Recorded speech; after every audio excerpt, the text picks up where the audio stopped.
I believe the last time you were on the show, you were talking about the transition to a fully automated warehouse. How has that transition actually proceeded? It's proceeded rather quickly. So I would say probably 18 months ago was our first foray into full automation. And now, it's humming along. I would say that first week when we first turned it on, like most automation projects, you're just like, okay, what do we get ourselves into?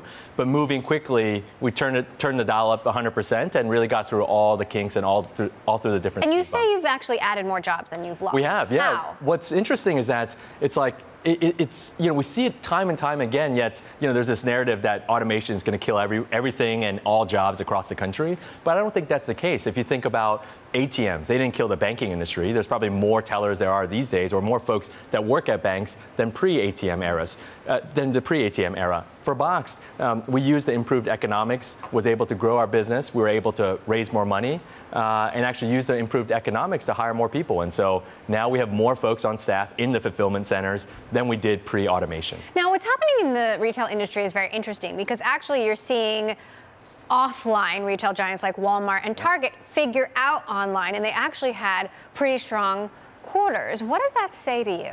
It says everyone is moving faster and faster. Even we have to move faster. So we've never been so full of hubris, even early on, to say, when most of Silicon Valley was saying that, retailers are dead. Like brick and mortar retailers, I don't shop there anymore, they're dead.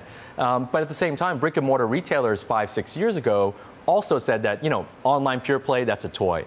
So it ended up just being a race. Are retailers going to figure out technology faster than tech companies figure out retail? And everyone's kind of racing towards that final goal of an omni-channel experience. Kroger did offer to buy you for $400 million last year. You turned them down. Why? I would say we didn't turn them down. I would say it was, we learned a lot about them, a lot about the other folks that were interested in our business. And I remain really kind of in awe of what they've built over their long history, as well as all the other folks we had. So if you didn't turn them down, what happened?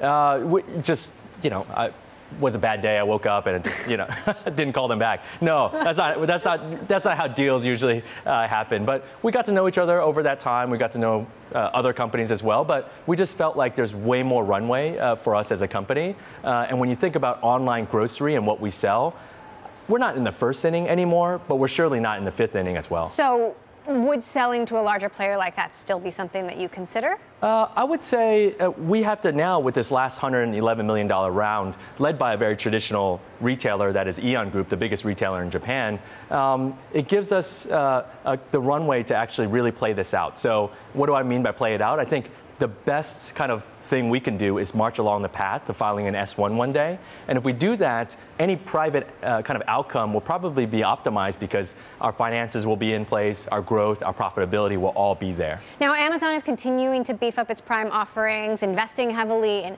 video, for example, obviously has the profitability of AWS to drive whatever they want to do on the e-commerce side. How do you compete with that? So it's never easy, right? The good thing, though, is when we started the business from scratch 5 years ago, we didn't wake up and suddenly think, like, oh my gosh, what is this company, Amazon? Like, how are we going to do this, So starting off with limited assortment, so whenever we do sell something, we sell a lot of it. When we ship, it's 8 to 10 items on profitability.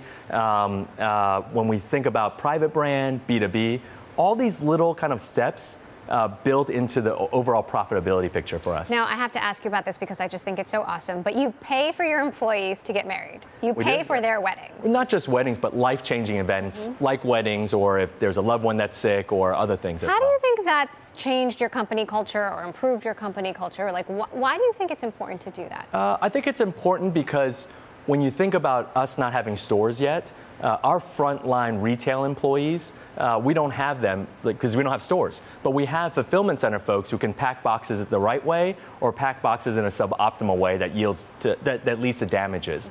And so for that kind of reason, from a practical basis, you want to treat them like they're part of the overall team. And for folks in the fulfillment centers, there's studies that show most Americans, 75% of Americans can't pay a $500 bill if they were just presented with one. And so helping them with life-changing events is really important to build a culture. You know, as you said, competition is stiff, and never say never. I never like to say never, but I feel like I can pretty safely say Jeff Bezos would never do that.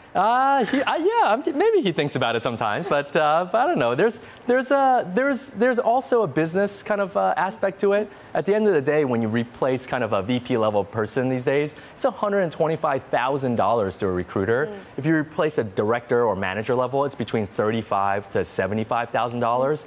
If you actually lower or increase retention, lower turnover, that's a really big pool of money that you can kind of use to help employees with big events like that.